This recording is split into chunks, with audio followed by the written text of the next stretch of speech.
She mocked me at dinner. Jealous? Please, you're only upset because no one would ever flirt with someone like you. I replied, you're right. Then I called the waitress over for something. The moment it arrived, her face fell, and even her friends started laughing. I went to dinner with my girlfriend and her friends. I came home alone, and honestly, it was the best thing that ever happened to me. My name is Dash. I'm 27, a veterinary technician. My days are loud, messy, and covered in dog hair. I love every second of it.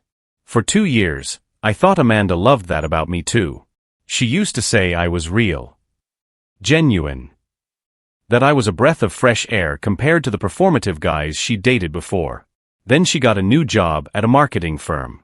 And slowly, the person I fell in love with disappeared. It started subtly.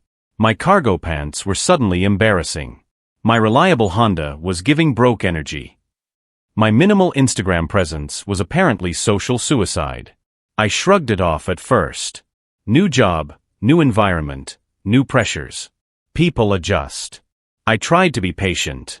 But patience has a limit. 6 months into her new job, Amanda had completely transformed.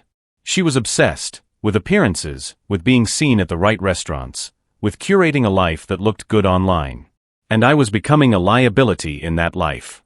The night everything finally broke open started with a button-down shirt. Amanda had bought it for me specifically for this dinner with her work friends, Caitlin and Jenna.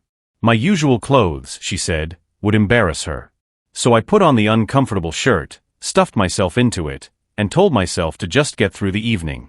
The restaurant was the kind of place where they serve tiny portions on enormous plates and charge you $30 for a piece of salmon that wouldn't satisfy a child. Her friends spent the whole dinner gossiping about guys from their office. Who was hot, who wasn't, who had hooked up with whom. I sat there quietly, eating my overpriced fish, trying to say as little as possible so I wouldn't trigger another lecture about my social skills. Then our waitress came to refill our waters. She was attractive. I barely registered it, honestly. I was too focused on surviving the dinner. She refilled my glass. I said, thank you. That was it. 2 words. Amanda pounced immediately. Ah, look at him being polite, she announced to the entire table, loud enough that nearby diners could hear. He thinks she's cute. I was just being polite, I said quietly. Caitlin laughed. Then Amanda leaned in. At least you have good taste. She is gorgeous. Too bad she's completely out of your league. Giggling. All 3 of them. That fake, cruel, high-pitched giggling that makes you feel 2 inches tall. I stared at my food. Oh, don't pout, Amanda continued, warming up now that she had an audience. I saw you checking her out. Must be nice to dream, right?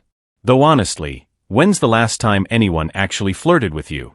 Besides me, obviously. And that was more like charity work. The table erupted. Charity work. She used that phrase about the person she was supposed to love. In public. For a laugh. She wasn't done. She told her friends about a night at a club the previous month, completely twisting what had actually happened, claiming I'd embarrassed myself by thinking a girl was flirting with me when she was actually walking past. It wasn't true. I'd stepped aside to let someone through a crowded bar. But I didn't correct her. What was the point? She was performing, and I was her prop. I just sat there. Quietly. Paying for my $30 salmon. When the check came, our waitress set it down gently. As she did, her hand briefly brushed mine, and she gave me a small, quiet smile. Not flirty. Just kind. The kind of look that says I heard everything, and I'm sorry. I paid, as always, and we got up to leave. We were almost out the door when the waitress appeared again. Sir, you forgot this, she said, pressing what looked like a receipt into my hand with a very deliberate look. I pocketed it, confused. Amanda was already outside, posing for selfies with Caitlin and Jenna, completely in her element. In the car, she wouldn't stop. Talking about how the waitress obviously felt sorry for me. How I should be grateful she kept me humble. How the only reason any woman would approach me is out of pity. She was performing again, but this time the audience was just me. I reached into my pocket and pulled out the note. Before I could even unfold it, Amanda snatched it out of my hand. Oh my God, she said, half laughing. Did she seriously give you her number? That is hilarious. Let me see what pity looks like written down. She unfolded it. Read it. Her face went completely white. Then red. Caitlin leaned forward from the back seat. What does it say? Amanda crumpled the note in her fist. Nothing. It's nothing. I pulled over. Held out my hand. Give me the note. Just drive. Give me the note, Amanda. She threw it at me. I smoothed it out and read, Hey, I recognize your girlfriend from Tinder. She was at my friend Kyle's place last Tuesday when I stopped by. Same dress she's wearing tonight. Thought you should know. You seem like a nice guy who deserves better. Becca. The car went completely silent. I looked at Amanda. Last Tuesday. You told me you were seeing friends. She's lying, Amanda said immediately. She's just trying to break us up. Why would a stranger do that? Because she feels sorry for you. Because you're, say it, I said. Go ahead. She didn't. I turned around. Everyone out. Order an Uber. Amanda stared at me. You can't be serious.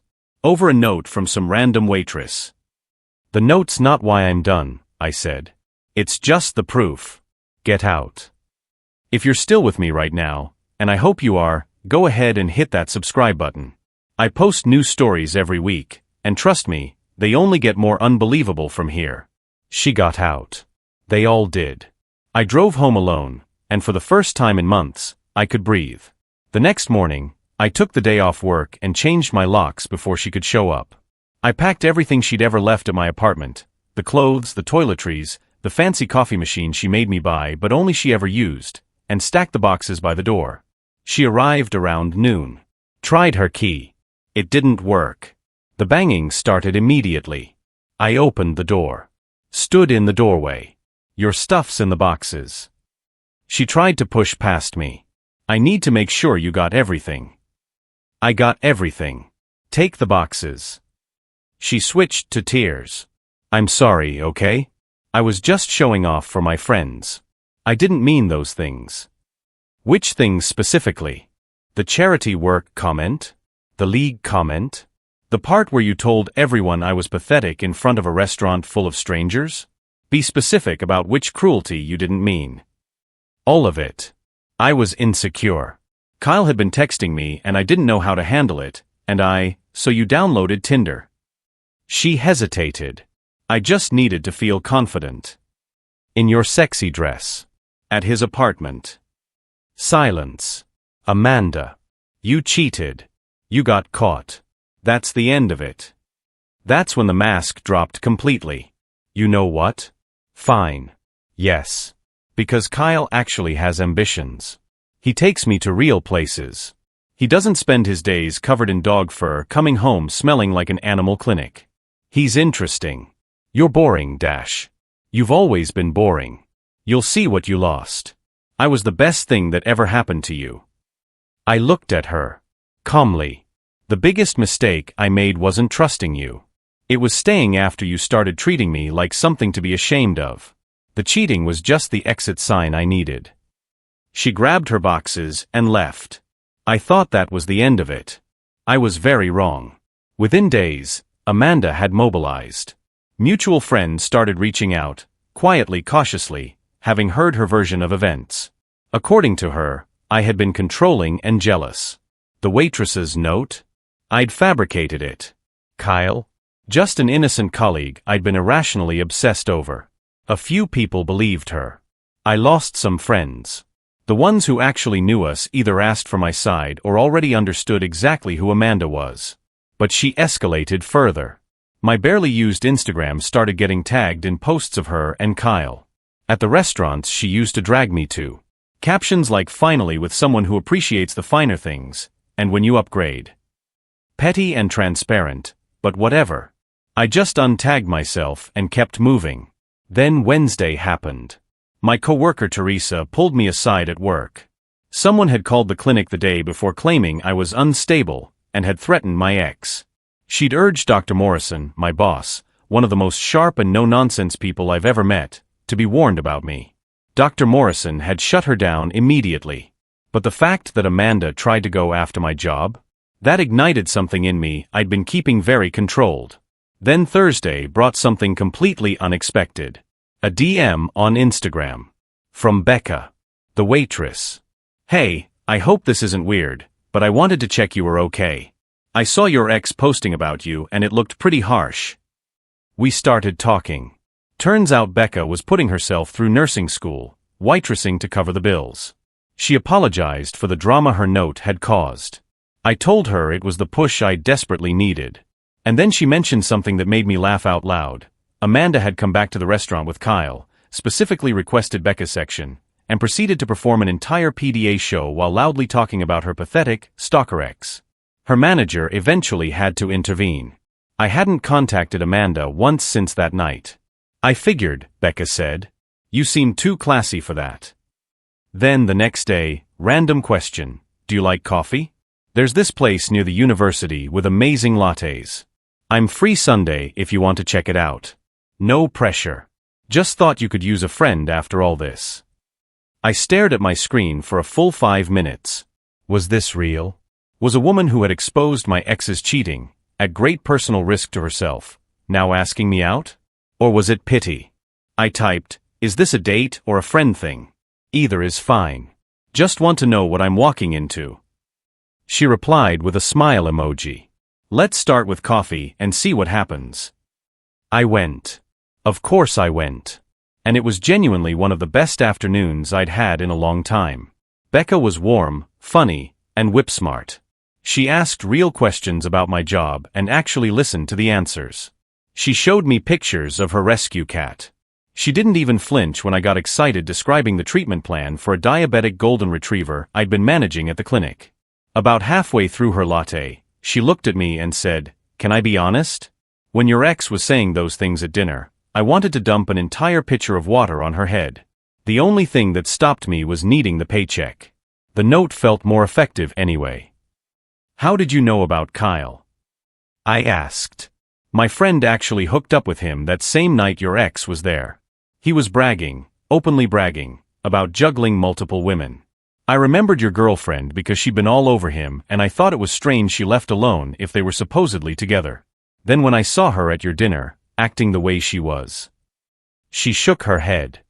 Small world. Tiny, I agreed. And for what it's worth, she added, after she came back with Kyle making a scene, my manager banned them. Kyle got handsy with another server, and that was the final straw. We talked for 2 hours. She walked me to my car and I asked if she wanted to do this again. She smiled. I would.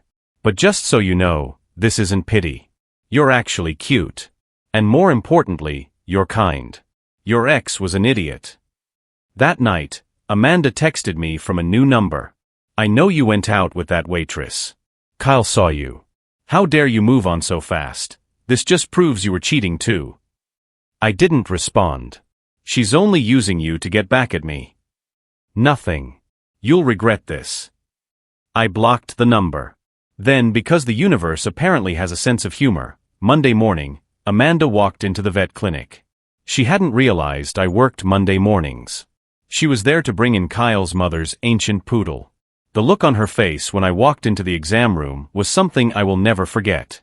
Dr. Morrison conducted the exam while I took notes, completely professional. The whole time, Amanda kept stealing glances at me like she was waiting for me to crack or explode or say something. I just did my job. As she was leaving, she stopped. Can we talk? Just for a minute. About the poodle? Sure. I messed up. Her voice was quieter now. Smaller. Kyle isn't. He's not what I thought. He's actually kind of a jerk. Okay. That's it? Just okay. What would you like me to say, Amanda? You made your choices. You humiliated me in public, tried to get me fired, told everyone I was a stalker. And then you went off with Kyle. I hope it works out. She was quiet for a moment. Then, I was wrong about you. You're not boring. You're stable. You're kind. You actually cared about me, not just how I looked on your arm. Past tense is correct. She opened her mouth to say something else. Can we maybe? but I had already turned and walked back into the exam room. Fluffy's follow-up appointment needed to be scheduled, and I had other patients to get to. Some people walk into your life and make you feel small because they're afraid of how big they actually are without the performance. And some people, strangers who don't owe you anything, see exactly who you are in your worst moment and hand you a piece of paper that changes everything. I went to that dinner as someone's embarrassment. I left as myself. And that was more than enough. So I want to hear from you. Have you ever had a complete stranger do something unexpectedly kind for you at exactly the right moment? Or have you ever stayed in a relationship way longer than you should have because you kept hoping the person you first fell in love with would come back? Drop your story in the comments. I genuinely want to read every single one.